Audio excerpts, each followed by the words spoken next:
Annabel Crabb, apparently now our royal correspondent. Is the Queen's handbag signalling good news or bad news for our new ambassador to London? I'm only your royal correspondent, brackets, handbags, close brackets.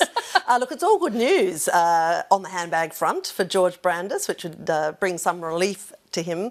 Look, the handbag is really the only kind of code that the Queen can use in public to alert her attendants and friends as to what's going on in her life. So if she's tired of somebody and needs to be rescued from them in a social situation, she'll do something discreet with her handbag. If she's standing up and she's got her handbag over one arm, she'll switch it to the other arm, and that's the cue for some lady in waiting to bustle up and say, "Excuse me, you're urgently needed to talk to the Archbishop of Canterbury," or something.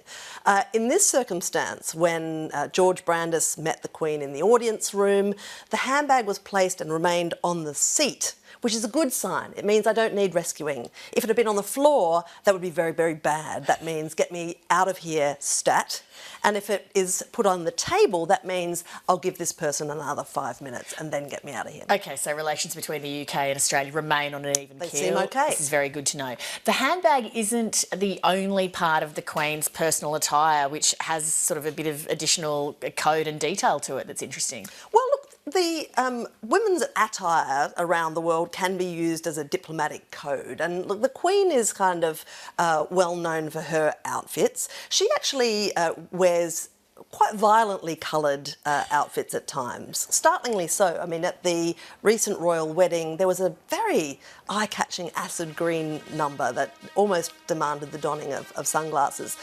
She's always brightly dressed, and there's actually a reason for that. It's because she's quite diminutive, and she apparently is concerned that when she goes out in public, she needs to be seen by members of the public. There is a kind of significance in that people who queue up for hours want to be able to say definitively that they've seen the Queen.